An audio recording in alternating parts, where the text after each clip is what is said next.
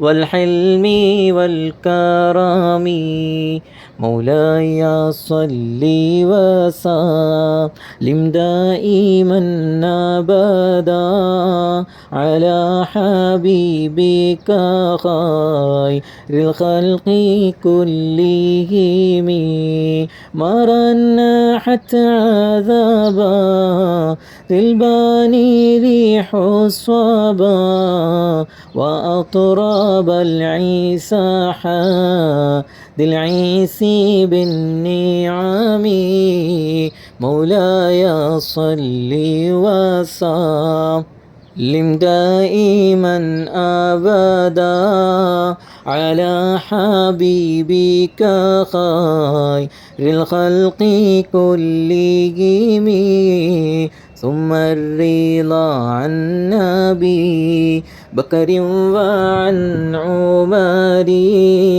وعن علي وعن عثمان ذي الكرم مولاي صل وسلم دائما أبدا على حبيبك خير الخلق كلهم سعد سعيد زبير طلحة وأبي عبيدة وابن عوف عشير الكرم مولاي صل وسلم دائما أبدا على حبيبك خير الخلق كلهم يا ربي بالمصطفى بلغ مقاصدنا واغفر لنا ما مضى يا واسع الكرم مولاي صل وسلم دائما أبدا على حبيبك خير الخلق كلهم الحمد لله الحمد لله الحمد لله رب العالمين حمدا يوافي نعمه ويكافئ مزيده اللهم صل على سيدنا محمد وعلى آل سيدنا ومولانا محمد اللهم اغفر له وارحمه مرحوم أبينا سيد إبراهيم كويا تنغل نور الله مرقده واعف عنه وعافيه وأكرم نزله ووسع مدخله واعثله بالماء والثلج والبرد ونقه من خطايا كما نقيت الثوب الأبيض من الدنس وأبدله دارا خيرا من داره وأهلا خيرا من أهله وزوجا خيرا من زوجه وأدخله الجنة وأعذه من عذاب القبر أو من عذاب النار برحمتك يا أرحم الراحمين والحمد لله رب العالمين الصلاة والسلام عليك يا رسول الله الصلاة والسلام عليك يا حبيب الله الصلاة والسلام عليك يا رسول الله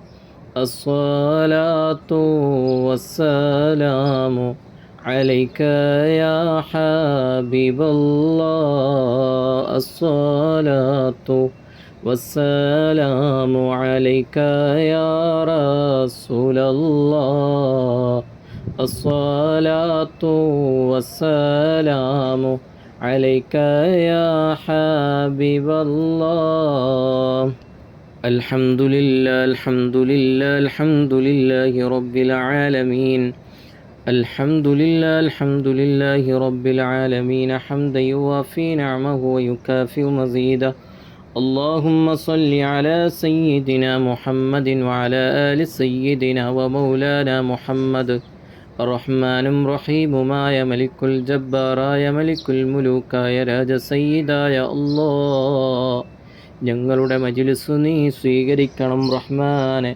ഹബീബായ മുത്തുനബി സ്വല്ലല്ലാഹു അലൈഹി വസല്ലമ തങ്ങളുടെ തിരുനോട്ടമുള്ള മജ്ലിസാക്കണേ അല്ലാഹ്, തിരുനോട്ടമുള്ള മജ്ലിസാക്കണേ അല്ലാഹ്. പരിശുദ്ധമാക്കപ്പെട്ട റബീഉൽ അവ്വൽ 12-ാം ദിനത്തിലാണ് ഞങ്ങളിപ്പോൾ ഒരുമിച്ച് കൂടിയിരിക്കുന്നത്.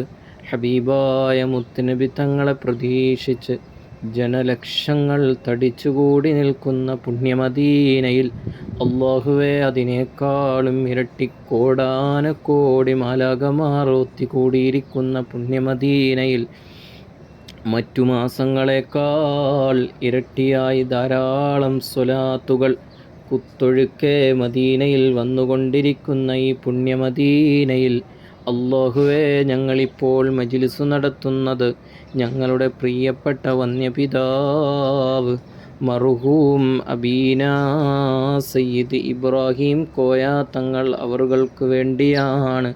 റബ്ബേ, പരിശുദ്ധ റബീഉൽ അവ്വൽ 7-നാണ് ഞങ്ങളിൽ നിന്നും വിട പറഞ്ഞിരിക്കുന്നത്. റബ്ബേ, നീ സ്വീകരിക്കണം റഹ്മാനെ, നീ സ്വീകരിക്കണേ അല്ലാ, നീ സ്വീകരിക്കണം റഹ്മാനെ. പടച്ചവനെ, ഹബീബായ മുത്തുനബി തങ്ങളുടെ പേരമകൻ്റെ 1-ാമത്തെ ആണ്ടിൻ്റെ മജ്ലിസ് ഹബീബായ മുത്തുനബി തങ്ങളുടെ തിരുഹദറത്തിൽ വെച്ച് നടത്തുമ്പോൾ എത്ര സന്തോഷമായിരിക്കും മുത്തുനബിക്ക്. എൻ്റെ പേരമകന് വേണ്ടി എൻ്റെ ചാരത്ത് വെച്ച് റബ്ബേ ഒരു പറ്റം ആളുകൾ നടത്തുന്ന മജ്ലിസ് എന്ന അഭിമാനമാണ്. മുത്തുനബി തങ്ങളുടെ ജന്മദിനത്തിൽ മനോഹരമായ ദിവസത്തിൽ അല്ലാഹുവേ, ഞങ്ങൾ ഒരുമിച്ച് കൂടിയ ഈ കൂടൽ നീ സ്വീകരിക്കണം റഹ്മാനെ. പിതാവിന് വേണ്ടി ഒരുമിച്ച് കൂടിയത് നീ കബൂലാക്കണം റഹ്മാനെ. അല്ലാഹുവേ, ആ ഉപ്പയുടെ ഖബർ വിശാലമാകാൻ, സ്വർഗപ്പൂന്തോപ്പാകാൻ ഈ മജ്ലിസ് നീ കാരണമാക്കണേ അല്ലാ.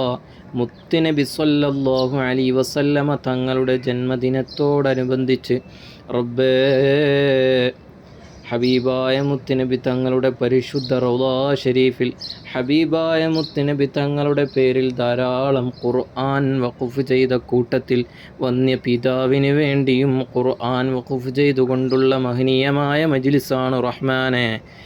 നീ സ്വീകരിക്കണേ അല്ലാ,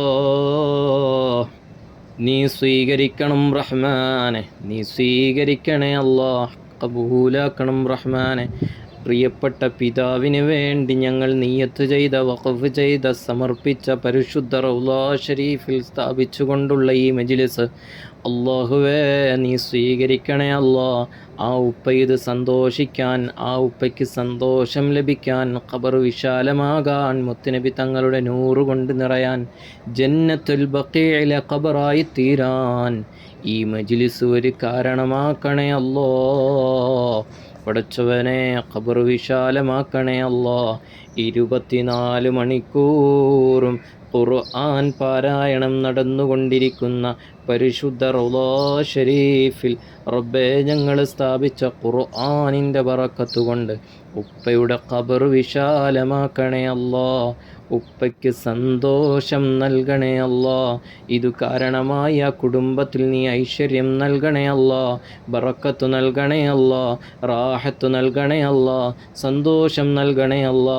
ആ ഉപ്പയ്ക്ക് വേണ്ടി മക്കളും മരുമക്കളും ചെറുമക്കളും ചെയ്ത എല്ലാ സൽക്കർമ്മങ്ങളും നീ സ്വീകരിക്കണം റഹ്മാനെ, നീ സ്വീകരിക്കണം റഹ്മാനെ, നീ സ്വീകരിക്കണേ അല്ലാ. അല്ലാഹുവേ, ഓരോ ഖുർആൻ ഹദിയകളും ഹബീബായ മുത്തനബി സ്വല്ലല്ലാഹു അലൈഹി വസല്ലമ തങ്ങളുടെ തിരു ഹദറത്തിൽ നീ എത്തിക്കണേ അല്ലാ. അല്ലാഹുവേ, ഈ മജ്ലിസിൻ്റെ ബറക്കത്ത് പ്രതീക്ഷിച്ചുകൊണ്ട് മജ്ലിസിൽ പങ്കെടുത്ത എല്ലാവർക്കും നീ ഐശ്വര്യവും ബറക്കത്തും നൽകണേ അല്ലാ. പുണ്യമദീനയിൽ നിന്ന് റബ്ബേ മജ്ലിസ് കേട്ട പ്രതിഫലം നൽകണേ അല്ലാ. ഇരുകരങ്ങളും നീട്ടി ആമീൻ പറയുന്നവർ, അവർക്ക് നീ ബറക്കത്ത് നൽകണേ അല്ലാ, അവർക്ക് നീ റാഹത്ത് നൽകണേ അല്ലാ, അവർക്ക് നീ സന്തോഷം നൽകണേ അല്ലാ. ഹബീബായ മുത്തുനബി തങ്ങളുടെ പൊരുത്തം എല്ലാവർക്കും നൽകണേ അല്ലാ. ചൊല്ലിയ എല്ലാ സ്വലാത്തുകളും അല്ലാഹുവേ നീ സ്വീകരിക്കണം റഹ്മാനെ, നീ സ്വീകരിക്കണേ അല്ലാ, നീ കബൂലാക്കണം റഹ്മാനെ.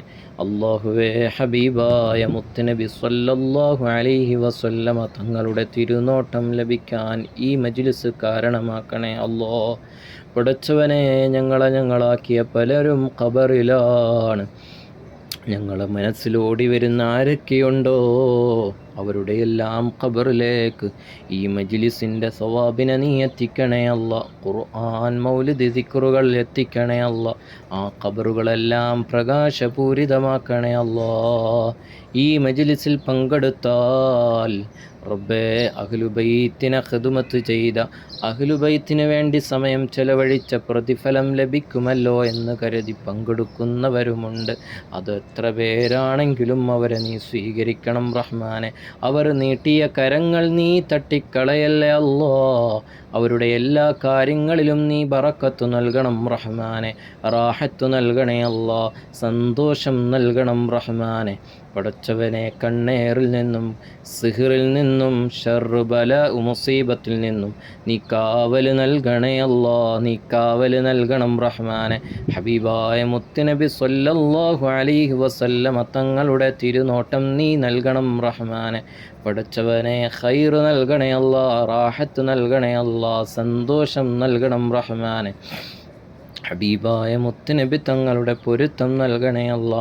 ആമീൻ പറയുന്നവരുടെ മനസ്സിലുള്ള നീറുന്ന വേദനിക്കുന്ന പ്രയാസങ്ങളെല്ലാം നീ നീക്കിക്കൊടുക്കണേ അല്ലാ. എല്ലാ ഉദ്ദേശങ്ങളും നീ നിറവേറ്റണേ അല്ലാ. യാ റസൂലല്ലാ, അവിടുത്തെ പേരമക്കളുടെ കുടുംബത്തിലേക്കാണ് ഈ മജ്ലിസ് ഒഴുകിയെത്തുന്നത്. പുണ്യമദീനയിൽ നിന്നും ഓരോ വീടുകളിലും ഈ ശബ്ദങ്ങളെത്തുമ്പോൾ ആ വീട് മുഴുവനും മദീന കൊണ്ട് അനുഗ്രഹിക്കണേ അല്ലാ, മദീനയുടെ നൂറ് കൊണ്ട് അനുഗ്രഹിക്കണേ അല്ലാ. പടച്ചവനെ, ഖൈർ നൽകണേ അല്ലാ, കടങ്ങൾ വീട്ടണേ അല്ലാ, എല്ലാ രോഗങ്ങളും നീ ശിഫയാക്കണേ അല്ലാ, ആരോഗ്യവും ആഫിയത്തും നൽകണേ അല്ലാ. ജീവിതത്തിൽ, സമ്പത്തിൽ, എല്ലാ മേഖലകളിലും നീ ബറക്കത്ത് നൽകണം റഹ്മാനെ, റാഹത്ത് നൽകണേ അല്ലാ. ഹബീബായ മുത്തുനബി തങ്ങളുടെ പൊരുത്തം നീ നൽകണം റഹ്മാനെ. ഈമാൻ സലാമത്ത് നൽകണം റഹ്മാനെ, ഈമാൻ സലാമത്ത് നൽകണം റഹ്മാനെ. തഖ്വ നൽകണേ അല്ലാ, വറഅ നൽകണം റഹ്മാനെ. ഹബീബായ മുത്തുനബി തങ്ങളുടെ പൊരുത്തം കൊണ്ട് നീ അനുഗ്രഹിക്കണം റഹ്മാനെ, നീ അനുഗ്രഹിക്കണേ അല്ലാ. അല്ലാഹുവേ, ഹൗലുൽ കൗസർ നീ നൽകണേ അല്ലാ. മുത്തുനബിയെ കൊണ്ട് ഞങ്ങൾക്ക് സ്വർഗം നൽകണം റഹ്മാനെ. മഖ്ബൂലും മർദിയുമായ ഹജ്ജ് ചെയ്യാനും ഉംറ ചെയ്യാനും നീ തൗഫീഖ് നൽകണേ അല്ലാ. റബ്ബേ, പ്രിയപ്പെട്ട ഉപ്പയുടെ 2ാമത്തെ ആണ്ടും ഇതുപോലെ പുണ്യമദീനയിൽ വെച്ച് റബ്ബേ നടത്താനും ഖുർആൻ വഖഫ് ചെയ്യാനും തൗഫീഖ് നൽകണേ അല്ലാ, തൗഫീഖ് നൽകണം റഹ്മാനെ. പടച്ചവനെ, ഈ വിനീതൻ മദീനയിൽ ഉണ്ടാകുമ്പോഴേ ഇതുപോലുള്ള നന്മകൾ റബ്ബേ പാവങ്ങൾക്ക് വേണ്ടി ചെയ്യാൻ സാധിക്കുകയുള്ളൂ. അല്ലാഹുവേ, ഞങ്ങളെ നീ മദീനയിൽ നിലനിർത്തണം റഹ്മാനെ.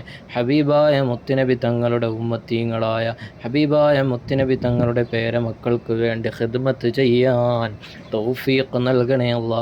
ഇത്തരം മജ്ലിസ് ഈ വിനീതൻ നടത്തുന്നത് മുത്തുനബി തങ്ങളുടെ പൊരുത്തമൊന്ന് കിട്ടണം, മുത്തുനബിയുടെ ശഫാഅത്ത് കിട്ടണം, മുത്തുനബി തങ്ങളുടെ ഖാദിമാകണമെന്ന ഉദ്ദേശം വെച്ചാണ്. മറ്റൊന്നും പ്രതീക്ഷിച്ചല്ല യാ റസൂലല്ലാ. ഈ വിനീതൻ്റെ ദുആ അവിടുന്ന് അങ്ങേറ്റെടുത്ത് അവിടുന്ന് ദുആ ചെയ്തു കൊടുക്കുന്നത് പോലെ, അവിടുന്ന് ആശ്വസിക്കുന്നത് പോലെ, അവിടുത്തെ തിരുനോട്ടം ലഭിക്കുന്നത് പോലെ ഈ മജ്ലിസിനെ പരിഗണിക്കണേ യാ റസൂലല്ലാ, പരിഗണിക്കണം യാ ഹബീബല്ലാ. ഈ മജ്ലിസിനൊക്കെ റബ്ബേ ഖിദ്മ ചെയ്യുന്ന, സ്വലാത്തിന് ഖിദ്മത്ത് ചെയ്യുന്ന റബ്ബേ അഹ്ലുൽ മുസ്തഫയുടെ മെമ്പർമാർ, അഡ്മിൻ, അല്ലാഹുവേ നീ ബറക്കത്ത് നൽകണം റഹ്മാനെ. അല്ലാഹുവേ പ്രിയപ്പെട്ട മകൾ ആയിഷ ബീവി, അല്ലാഹുവേ നീ ആഫിയത്ത് നൽകണം റഹ്മാനെ. നീ ആഫിയത്ത് നൽകണേ അല്ലാ, ആരോഗ്യം നൽകണേ അല്ലാ, ദീർഘായുസ് നൽകണേ അല്ലാ. അവർ ഈ കൂട്ടായ്മയിൽ വന്നതു മുതൽ ഈ നിമിഷം വരെ ചൊല്ലിയ എല്ലാ സ്വലാത്തുകളും നീ സ്വീകരിക്കണം റഹ്മാനെ, ഖബൂലാക്കണേ അല്ലാ. ഹബീബായ മുത്തുനബി തങ്ങളുടെ തിരുനോട്ടം കൊണ്ട് നീ അനുഗ്രഹിക്കണം റഹ്മാനെ. അല്ലാഹുവേ ഈ മജ്ലിസിന് നേതൃത്വം കൊടുക്കുന്ന അഡ്മിനായ മിന്ദാസ് ബീവി, അല്ലാഹുവേ നീ ആഫിയത്ത് നൽകണേ അല്ലാ, ആരോഗ്യം നൽകണേ അല്ലാ. അവർ കാരണമായി എത്രയെത്ര മെമ്പർമാരാണ് ഖുർആൻ വഖഫ് ചെയ്യുന്നത്. ഒരുപാട് ആളുകൾ വ്യത്യസ്തമായ രൂപത്തിലാണ് ഖുർആൻ വഖഫ് ചെയ്യുന്നത്. അല്ലാഹുവേ അതിനെല്ലാം പ്രതിഫലം റബ്ബേ അവർക്ക് നീ നൽകണേ അല്ലാ. അവരുടെ മാതാപിതാക്കൾക്ക് നൽകണേ അല്ലാ, അവരുടെ ഭർത്താവിന് നൽകണേ അല്ലാ, അവരുടെ മക്കളിൽ നൽകണേ അല്ലാ, അവരുടെ കീഴിലുള്ള എല്ലാ മെമ്പർമാരിലും നീ നൽകണം റഹ്മാനെ. പടച്ചവനെ ദീർഘായുസ്സും ആഫിയത്തും മിന്ദാസ് ബീവിക്ക് നൽകണേ അല്ലാ.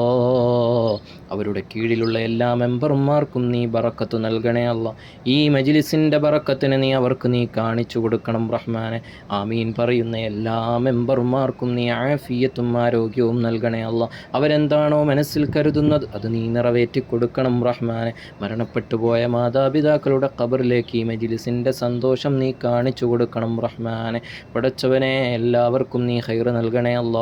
മിന്ദാസ് ബീവിയുടെ കീഴിലുള്ള എല്ലാ മെമ്പർമാരും ഈ കൂട്ടായ്മയിൽ വന്നതു മുതൽ ഈ നിമിഷം വരെ ചൊല്ലിയ എല്ലാ സ്വലാത്തുകളും തിരുഹളറത്തിൽ സമർപ്പിക്കുന്നു യാ റസൂലല്ലാ, യാ ഹബീബല്ലാഹി ഉൻദുർ ഹാലനാ. ഓരോരുത്തരുടെയും സ്വലാത്തുകൾ അവിടുന്ന് അങ്ങ് പരിഗണിക്കണം യാ ഹബീബല്ലാ, അവിടുന്ന് അങ്ങ് സ്വീകരിക്കണേ യാ റസൂലല്ലാ.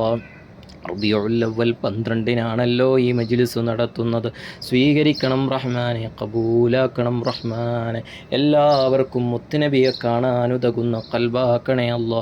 ഈ സ്വലാത്തുകളെല്ലാം ഹബീബായ മുത്തുനബി തങ്ങളുടെ തിരുഹളറത്തിൽ സമർപ്പിക്കുന്നു യാ റസൂലല്ലാ.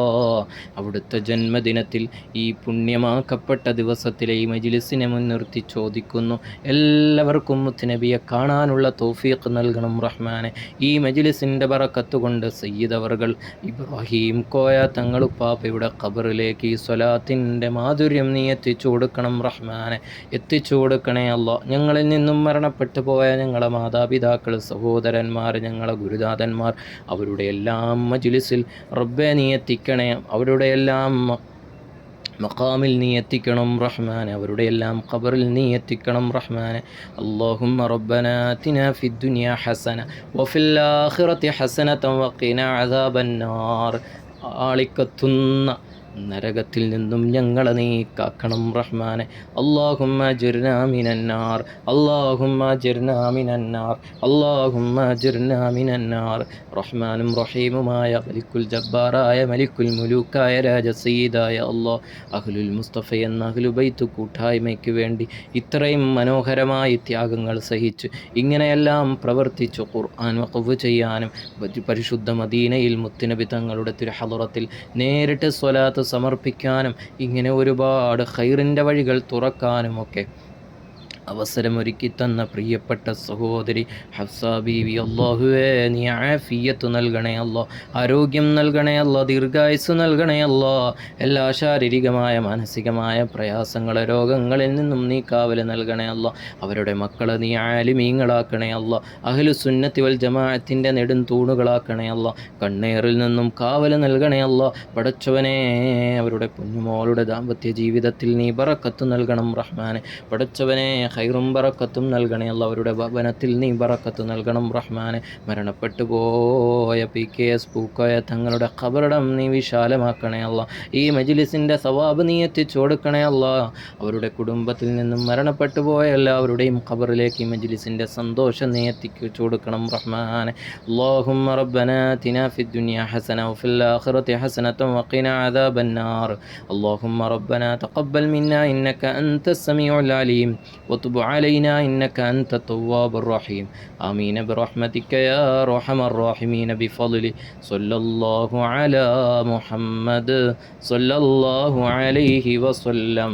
صلى الله على محمد صلى الله عليه وسلم. اللهم صل على محمد يا رب صل عليه وسلم. وصل على جميع الأنبياء والمرسلين والحمد لله رب العالمين.